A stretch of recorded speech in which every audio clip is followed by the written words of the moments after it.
Hello everyone, welcome back to our channel Cute Mock. My name is Madhu Sharma and this is your biology class.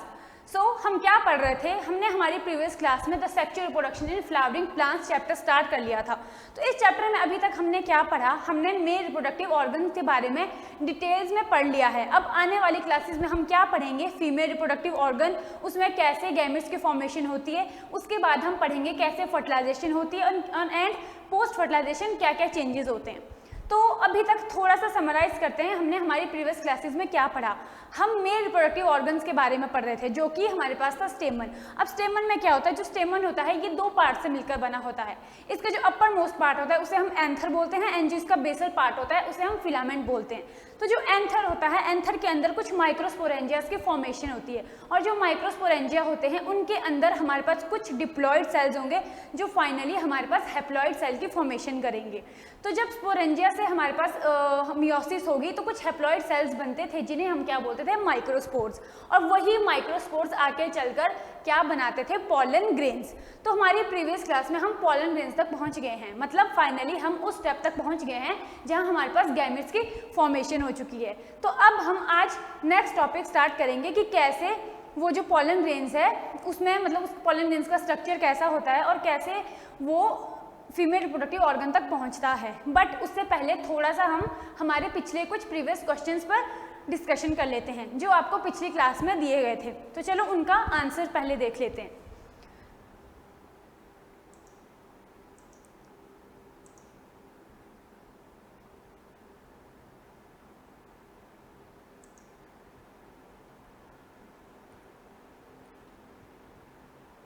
सो ये हमारे कल के question थे जो आपको लास्ट क्लास में दिए गए थे। First one is which among the following represents male gametophyte. तो इसका आंसर सबसे पहले क्या था, इसका आंसर था pollen grains.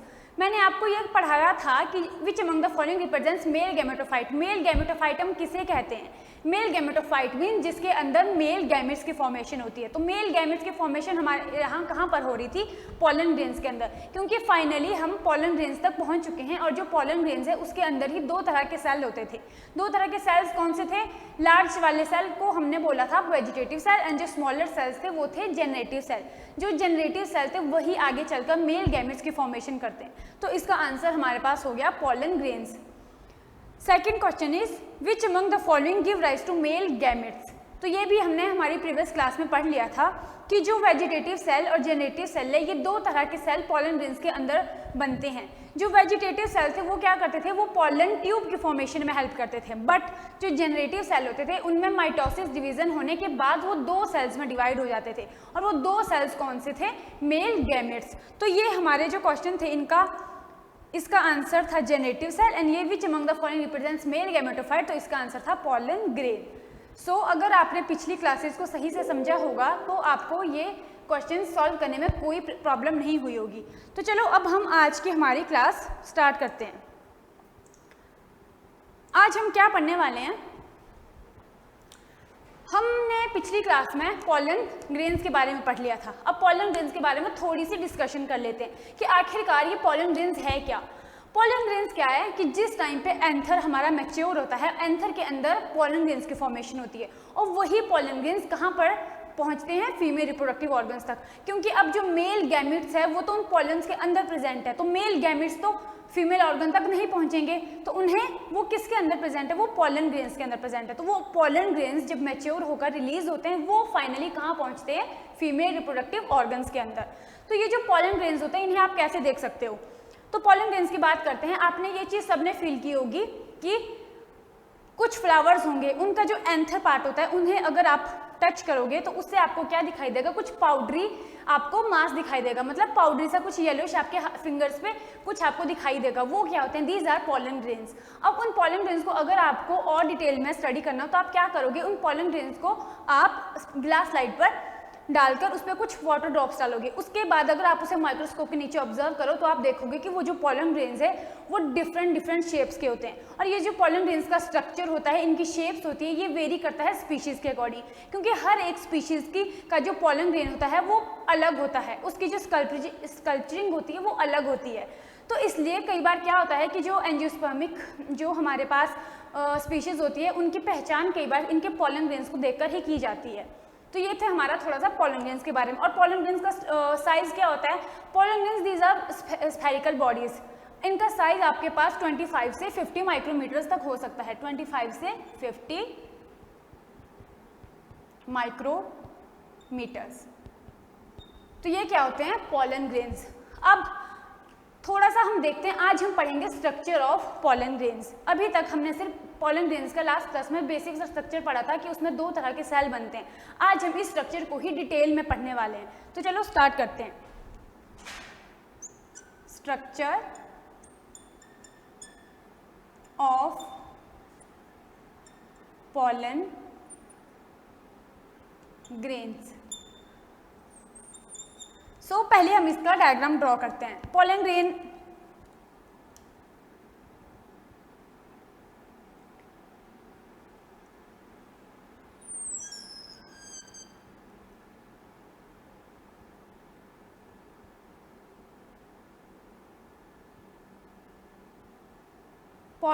Pollen grains are spherical bodies. ये किससे मिलकर बने होते हैं? ये 2 लेयर से मिलकर बने होते हैं। वो 2 लेयर्स कौन कौन सी होती है? जो इसकी आउटर मोस्ट लेयर होती है, दिस इज एक्साइन। यहाँ पर कुछ पोर्स बने होंगे,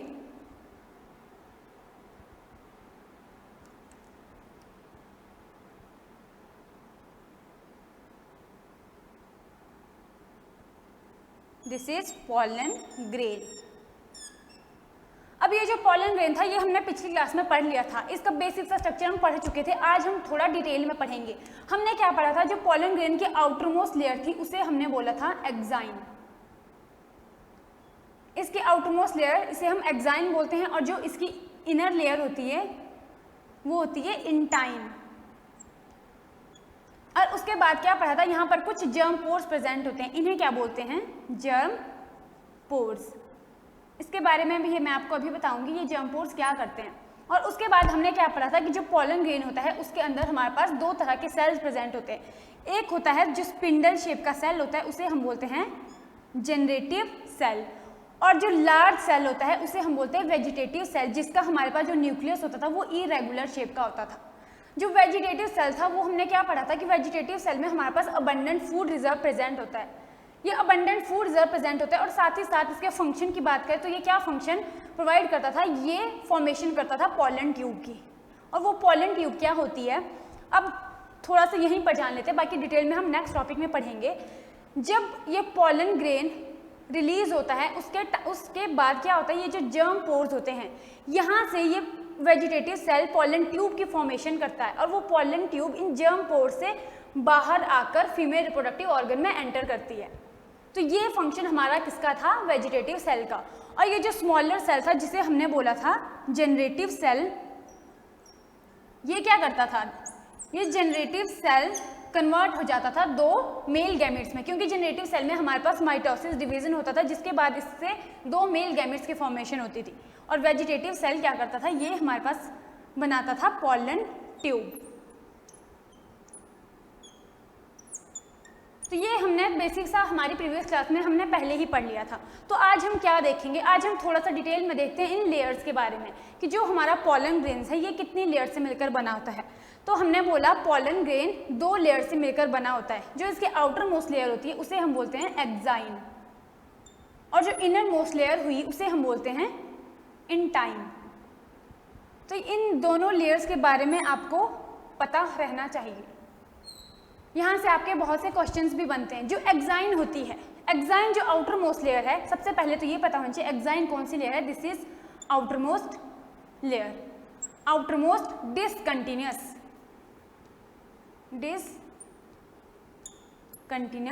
लेयर। अभी आप देखकर ही पता लगा सकते हो कि आउटर मोस्ट मीन्स ये सबसे बाहर वाली लेयर है, और डिसकंटिन्यूअस मीन्स ये कंटिन्यूअस आपको नहीं दिखाई दे रही होगी, इसमें कुछ स्कल्पचिंग प्रेजेंट होती है। अब इंटाइन की बात करें तो इंटाइन हमारे पास होती है इनर लेयर।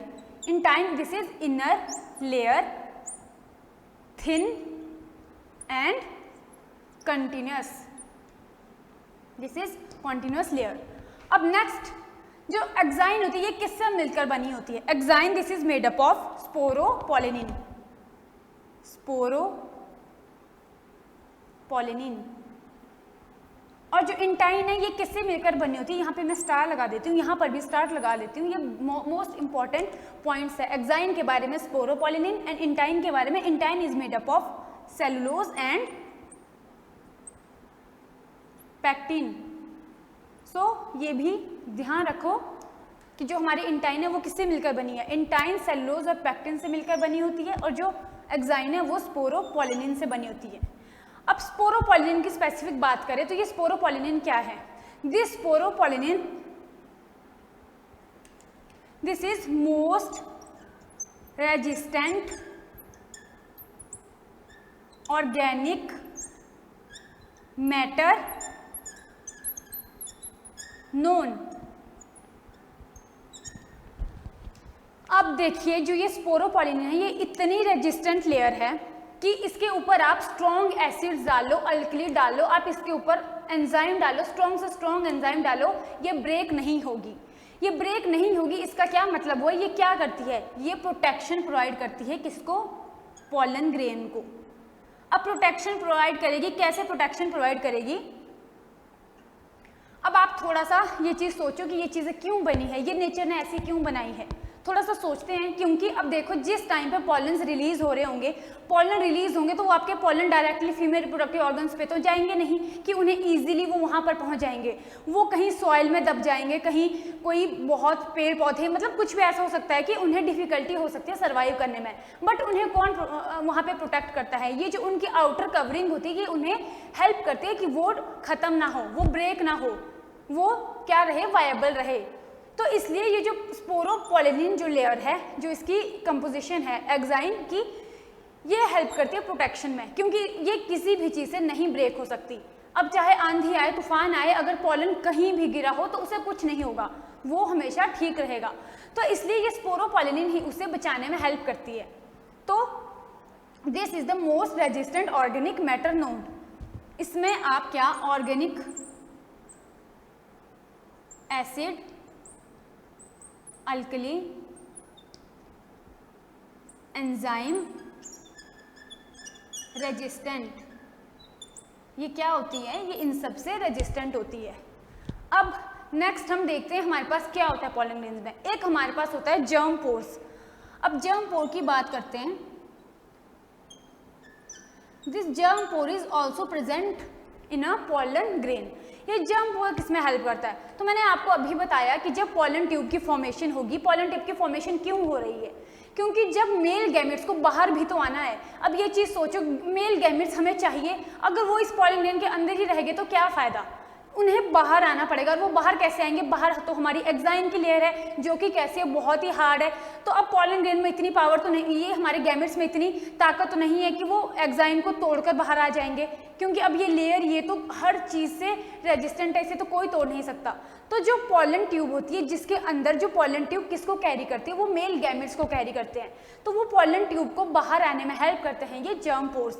मतलब ये जो जर्म पोर्स है, यहाँ पर क्या होता है, sporopollenin is absent, sporopollenin is absent, sporopollenin absent होगी और ये किस में हेल्प करेगा, पॉलन ट्यूब की बाहर एंट्री करने में। तो ये हमारा थोड़ा सा था पॉलन ग्रेन्स के बारे में। इनर लेयर की हमने बात कर ली कि ये सेलुलोज और पैक्टिन से बनी होती है। और ये जो इंटाइन लेयर है, इसे कौन बनाता है, ये भी आपको पता होना चाहिए कि जो इंटाइन है इसे वेजिटेटिव सेल्स बनाते हैं।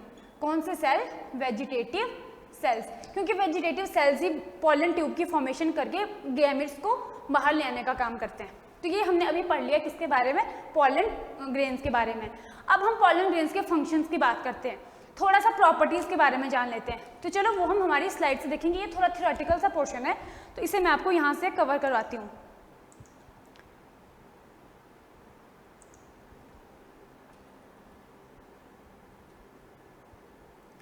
सो ये कुछ प्रॉपर्टीज़ है हमारे पास, किसकी, ये हमारे पास कुछ पॉलन ग्रेन्स की प्रॉपर्टीज़ है।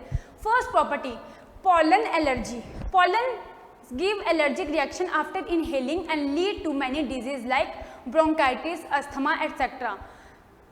अब यहाँ पर देखो, आप सभी ने ये चीज़ भी कभी ना कभी फील करी होगी कि कई बार आप ऐसे एरिया में चले जाते हो जहाँ पर बहुत पॉलन शावर हो रहा होता है, या कभी आप ऐसे गार्डन में चले जाते हो जहाँ पे बहुत से फ्लावरिंग प्लांट्स होते हैं, तो कुछ को क्या होता है, कुछ को स्नीजिंग स्टार्ट हो जाती है।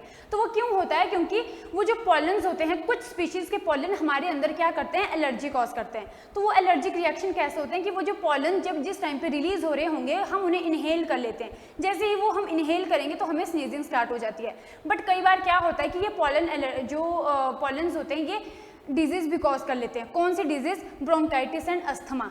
अब फॉर एग्जांपल अगर हम बात करें पार्थेनियम की, पार्थेनियम और कैरेट ग्रास, इसे हम कांग्रेसी घास भी बोलते हैं, वैसे अपने लोकल उसमें हम इसे कांग्रेसी घास भी बोलते हैं। तो ये जो पार्थेनियम होता है it came into India as a contaminated with wheat. जिस टाइम पे ये पार्थेनियम इंडिया में एंटर करा था, अब तो ये हर जगह फैल चुका है। अब इसकी जो स्पीशीज़ है वो एवरीवेयर प्रेजेंट है, मतलब ये अब जब भी ये सबसे बड़ा रीज़न है एलर्जी कॉज करने का। तो अब अगर हम सेकंड पॉइंट की बात करें, वायबिलिटी ऑफ पॉलन। वायबिलिटी से क्या समझते हो आप? So the period for which pollen grains remain viable is highly variable. अब वायबिलिटी टर्म से हम समझते हैं कि जो पॉलन होता है वो कब तक वायबल रह सकता है, the period for which pollen grains remain viable. अब इसका मतलब, अब फॉर एग्जांपल आप कहीं पर जा रहे हो, अगर आप कहीं जा रहे हो, आपकी टाइमिंग फॉर एग्जांपल 10 बजे की है, आपकी ट्रेन 10 बजे की है या आपकी फ्लाइट 10 बजे की है। अगर आप 10 बजे तक पहुंच जाते हो तो आप अपनी डेस्टिनेशन तक पहुंच जाओगे। बट अगर आपने थोड़ा सा भी लेट किया तो आपकी ट्रेन या आपकी फ्लाइट आपसे मिस हो जाएगी, तो उससे क्या होगा, आप अपनी डेस्टिनेशन तक नहीं पहुंच पाओगे। तो वही केस है वायबिलिटी का, कि वो जो पॉलन्स होते हैं, डिफरेंट स्पीशीज़ के जो हमारे पास पॉलन्स होते हैं, उनकी कुछ एक फिक्स टाइम रहता है जब तक वो वायबल रहेंगे। वायबल का मतलब कि वो उनकी जो कैपेसिटी है फर्टिलाइजेशन की, वो जो फीमेल गैमेट को जाकर फर्टिलाइज करेंगे, उसका एक टाइम रहता है कि वो 30 मिनट तक वायबल रहेंगे, या वो 1 घंटे तक वायबल रहेंगे, कुछ मंथ्स तक वायबल रहेंगे, 1 साल तक वायबल रहेंगे।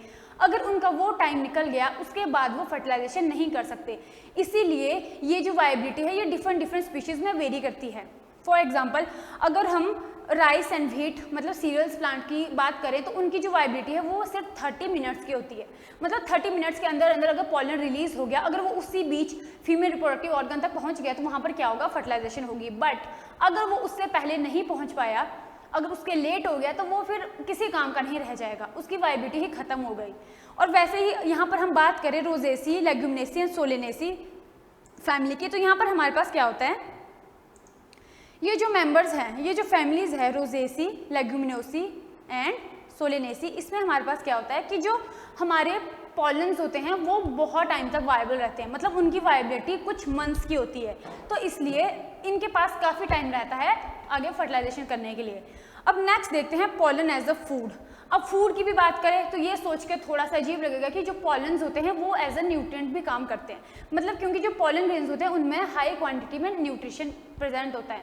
तो इसलिए कुछ कंट्रीज, कुछ वेस्टर्न कंट्रीज में क्या करते हैं, large number of pollen products are used in the form of tablets and syrups. तो अगर हमारे पास कुछ पॉलन्स ऐसे होंगे जिसमें हाई न्यूट्रिएंट कंटेंट होगा तो उनको किस में कन्वर्ट कर दिया जाता है, कुछ टैबलेट्स और सिरप्स पे। अब उस पर कन्वर्ट करके जो लोग होते हैं वो उन्हें डायरेक्ट ईट कर लेते हैं, क्योंकि टैबलेट्स और सिरप की फॉर्म में वो अपनी बॉडी में उन न्यूट्रिएंट्स को पहुंचाते हैं। तो यहाँ पर ये क्लेम किया जाता है कि जो एथलीट्स होते हैं वो अपनी परफॉर्मेंस को इंक्रीज करने के लिए ये जो पॉलन प्रोडक्ट्स है उन्हें यूज़ करते हैं। सो नेक्स्ट हम देखें, pollens are also use in crop breeding programs. अब क्रॉप ब्रीडिंग प्रोग्राम्स में भी पॉलन्स का रोल माना जाता है। वो कैसे, These are stored in a liquid nitrogen. Liquid nitrogen means -196 degree Celsius and they are used as a pollen bank. अब इसका क्या मतलब हुआ, अब देखो जो पॉलन्स होते हैं हमने क्या बोला कि उनकी वायबिलिटी कुछ टाइम तक रहती है, बट उन पॉलन्स को अगर आप लो टेम्परेचर में रखो, कितना लो टेम्परेचर, लिक्विड नाइट्रोजन मतलब -196 डिग्री टेम्परेचर पर अगर आप उन पॉलन्स को रखो तो वो काफ़ी टाइम तक वायबल रहेंगे। अब बात करते हैं, जैसे ये चीज़ आप सबने सुनी होगी, हम सीमन्स को या जो सीमन होता है या जो मेल स्पर्म होता है उन्हें आर्टिफिशियल इंसेमिनेशन के लिए भी क्या करते हैं, स्टोर करके रखते हैं। अब उन्हें स्टोर करते हैं ताकि वो फ्यूचर में चलकर क्या कर सके, आगे फर्टिलाइजेशन में हेल्प कर सके। वैसे ही यहाँ पर जो पॉलन्स होते हैं उन्हें उनकी वायबिलिटी को मेंटेन करने के लिए उन्हें लो टेम्परेचर में स्टोर करके रखा जाता है एज अ सीड बैंक, या आप यहाँ पे पॉलन बैंक कह सकते हो, ताकि वो आगे चलकर हेल्प करे। तो ये थे हमारी कुछ प्रॉपर्टीज़ जो हम पॉलन के बारे में हमने पढ़ ली। अब मैं थोड़ा सा आपको बताती हूँ और और हम पोलन का कैसे कैसे यूज़ कर सकते हैं।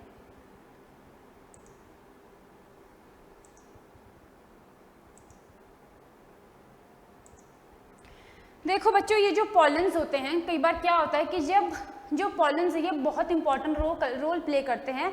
जो हमारी अर्थ पे स्पीशीज़ थी पहले भी बहुत फ्लावरिंग प्लांट्स की, कि उनका पता कैसे किया गया, क्योंकि जो पॉलन्स थे, अब इनकी ये चीज़ आप देखो कि इसमें एक्साइन की जो कंपोजिशन है वो है स्पोरोपॉलिनेट। इसका मतलब क्या हुआ कि कुछ स्पीशीज़ ऐसी भी हो सकती है जो बहुत टाइम तक अभी भी सर्वाइव कर रही होंगी, जिसकी जो स्पोरोपॉलिनेट की वजह से, क्योंकि काफ़ी लंबा समय तक क्या रह सकते हैं, ठीक रह सकते हैं विदाउट डैमेज हुए। तो कुछ स्पीशीज़ ऐसी होंगी जो आज से हज़ारों सालों पहले की होंगी और अभी तक उनके जो हम स्पोर्स हमें उनके स्पोर्स मिलते तो हम उनसे पता लगा लेते कि हमारी अर्थ पे पहले क्या क्या वेजिटेशन प्रेजेंट थी या कौन कौन सी स्पीशीज़ प्रेजेंट थी। और अभी भी अगर हम फ्लावर हमारे पास हमें कोई पॉलन मिल जाए तो उन पॉलन्स को स्टडी करके भी स्पीशीज़ का पता लगाया जा सकता है कि ये कौन सी स्पीशीज़ है। तो इसलिए ये उसमें भी हेल्प करते हैं। अब हम नेक्स्ट हमारे आज के टॉपिक पे चलते हैं। थोड़ा सा हम पढ़ने वाले हैं फीमेल रिप्रोडक्टिव ऑर्गन्स के बारे में। तो आई होप आपको मेल रिप्रोडक्टिव ऑर्गन पूरा समझ में आ गया होगा। अभी तक हमने मेल रिप्रोडक्टिव ऑर्गन कवर कर लिया। हम फाइनली कहाँ पहुँचे, हमने क्या किया, हमने एंथर से स्टार्ट किया था। ये जो स्टेमन था ये हमारा था मेल रिप्रोडक्टिव ऑर्गन। क्या था? Male reproductive organ. इसमें ये जो एंथर्स प्रेजेंट थे, इन एंथर्स के अंदर ही सब कुछ बन रहा था। इन एंथर के अंदर ही हमारे पास क्या हुआ, ये जो पॉलन है इनकी फॉर्मेशन हुई।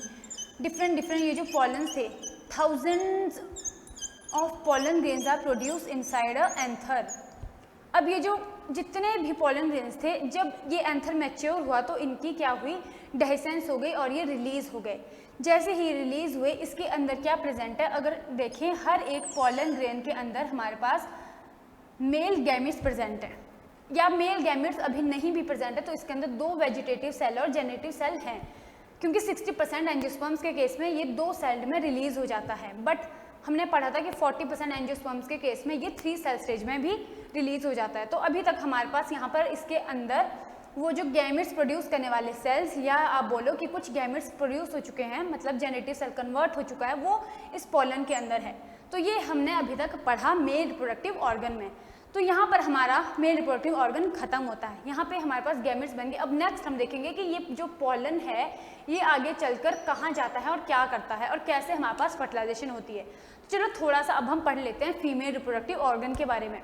आज वैसे हमने ये चीज़ कवर कर ली, अब मैं आपको थोड़ा सा आइडिया दे देती हूँ फीमेल रिप्रोडक्टिव ऑर्गन के बारे में। वैसे हम उसे अपनी नेक्स्ट आने वाली क्लासेज में कवर करेंगे, बट आज हम थोड़ा बेसिक सा देख लेते हैं। फीमेल रिप्रोडक्टिव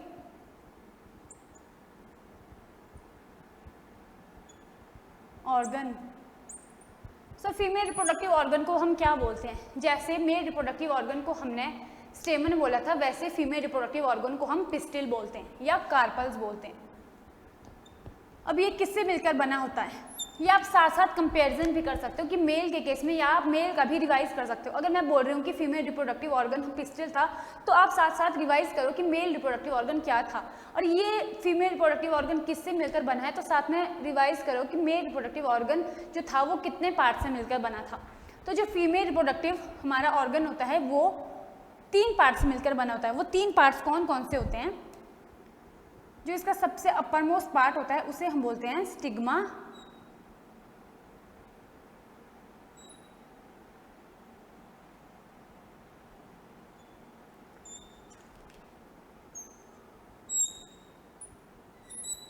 ठीक है।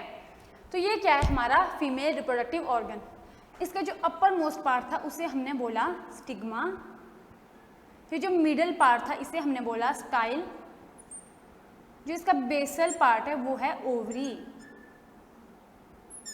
अब यहाँ पर देखो, ओवरी के अंदर हमारे पास क्या प्रेजेंट होते हैं? ओव्यूल्स। आपको क्या करना है, ये जो चैप्टर है और जो हम पढ़ रहे हैं आपको स्टोरी फॉर्म में पढ़ने हैं। अब जैसे ये ओवरी है, स्टिग्मा से स्टार्ट करते हैं। Stigma, this is the upper most part. ये आपको देखने से ही पता चल रहा होगा कि this is the upper most part. और स्टिग्मा को हम क्या बोलते हैं? स्टिग्मा को हम लैंडिंग प्लेटफॉर्म भी बोलते हैं। क्या बोलते हैं? Landing platform. अब इसे क्यों लैंडिंग प्लेटफॉर्म बोलते हैं, चलो जान लेते हैं थोड़ा सा। जिस टाइम पे ये पॉलन्स रिलीज होंगे, अब हम यहाँ से आगे पढ़ रहे हैं कि ये जो पॉलन्स रिलीज हुए ये कहाँ जाएंगे? ये फाइनली यहाँ पर जाएंगे। कैसे जाएंगे वो हम अलग से टॉपिक पढ़ेंगे, पॉलिनेशन की जो डिफरेंट पॉलिनेटिंग एजेंट्स होते हैं वो हेल्प करते हैं इन पॉलन ग्रेन्स को फीमेल रिप्रोडक्टिव ऑर्गन्स तक पहुंचने के लिए। अब जैसे ये हमारा पॉलन था, यहाँ पे हमारा एक सेल है और दूसरा हमारा यहाँ पर सेल है। जब ये पॉलन रिलीज हो रहा होगा तो ये यहाँ से ट्रेवल करते करते कहाँ पहुँचेगा? फीमेल रिप्रोडक्टिव ऑर्गन के सबसे अपर मोस्ट पार्ट पे। कहाँ पहुँच गया? फीमेल रिप्रोडक्टिव ऑर्गन पे। तो ये कहाँ पर लैंड करेगा? ये यहाँ कहीं से उड़कर आएगा और लैंड करेगा फीमेल रिप्रोडक्टिव ऑर्गन पे। और ये जो अपर मोस्ट पार्ट था इसे हमने लैंडिंग प्लेटफॉर्म इसीलिए बोला क्योंकि सबसे पहले जो पॉलन होता है उसे ये क्या करता है? अपने यहाँ पर जगह देता है। और उसके बाद क्या हुआ? जब ये पॉलन यहाँ पर पहुँच गया तो ये जो हॉलो स्ट्रक्चर है, ये जो middle hollow structure, this is style, this is elongated and hollow. तो ये क्या करता है? ये जगह देता है इस पॉलन को एंटर होने के लिए फीमेल रिप्रोडक्टिव जो ऑर्गन ओवरी है वहाँ पे। क्योंकि जैसे हमने पढ़ा था जो मेल रिप्रोडक्टिव ऑर्गन था सब कुछ कहाँ पे हो रहा था? इस एंथर के अंदर। वैसे ही अब बाकी की प्रोसेस जो होगी, जो फीमेल रिप्रोडक्टिव ऑर्गन में प्रोसेस होने वाली वो कहाँ पर चलकर होगी? वो ओवरी के अंदर होगी। और ओवरी के अंदर भी कहाँ? ओव्यूल के अंदर। यहाँ पर हमारे पास है माइक्रोस्पोरेंजिया और यहाँ पे हमारे पास है मेगास्पोरेंजिया। मेगास्पोरेंजिया मीन्स जिसे हम ओव्यूल भी बोलते हैं। तो साथ साथ अगर आप इन चीज़ों को रिलेट करोगे, एक का मैं पढ़ा रही हूँ दूसरों को भी साथ में ध्यान रखोगे तो आपको बेटर समझ में आएगा कि जैसे यहाँ पर चीज़ें थी वैसे ही यहाँ पर भी हमारे पास सेम चीज़ें हो रही हैं, बस नाम थोड़े से अलग है, बनना वही है। यहाँ पर भी गैमेट्स बन रहे थे, यहाँ पर भी गैमेट बनना है। तो अब ये जब हमारा पॉलन था, जब ये एंटर करा ये फीमेल रिप्रोडक्टिव ऑर्गन पे, तो यहाँ से ये ट्रेवल करके कहाँ पहुँचेगा? ये पहुँचेगा हमारे ओव्यूल तक, क्योंकि ओव्यूल ही है जिसके अंदर फीमेल गैमेट की फॉर्मेशन होनी है। तो इसे हमने बोला ovary. Ovary this is a bulged portion. ये क्या है? Bulged part. अब जैसे फीमेल्स के केस में अगर ह्यूमंस की बात करें, ह्यूमंस में क्या होता है? स्पर्म्स आते हैं और स्पर्म्स कहाँ पर जाते हैं? फीमेल रिप्रोडक्टिव ऑर्गन पे। तो हमारे पास जैसे यूट्रस होता है जिसमें क्या होता है? आगे एम्ब्रियो की डेवलपमेंट होती है। आप वैसे समझ लो कि फ्लावर्स के केस में ये ओवरी प्रेजेंट होती है, क्योंकि इस ओवरी के अंदर जो ओव्यूल होगा उसी के अंदर सब कुछ होगा। तो अब जब ये मेल हमारे पास गैमेट्स आएंगे तो वो कहाँ पर एंटर करेंगे? इस ओव्यूल के अंदर। तो ये हम हमारे आने वाली क्लासेस में कवर करेंगे। अभी तक आप बस थोड़ा सा बेसिक सा जान लो कि फीमेल रिप्रोडक्टिव ऑर्गन में हमारे पास 3 पार्ट्स होते हैं। इसका अपर मोस्ट पार्ट को हम स्टिग्मा बोलते हैं, मिडल को हम स्टाइल बोलते हैं और जो बेसल पार्ट है उसे हम ओवरी बोलते हैं। ठीक है, तो ये था हमारा फीमेल रिप्रोडक्टिव ऑर्गन। तो यहाँ पर ही हम हमारी आज की ये जो क्लासेस है ख़त्म करेंगे। आई होप अभी तक आपको मैंने जितना भी कवर कराया वो आपको सारा समझ में आ गया होगा। अब इससे आगे हम नेक्स्ट क्लास में कवर करेंगे, बट कल के लिए आपके लिए जो 2 क्वेश्चंस है वो आप सॉल्व करके आओगे। तो चलो उन 2 क्वेश्चंस को पहले देख लेते हैं, वो कौन से थे।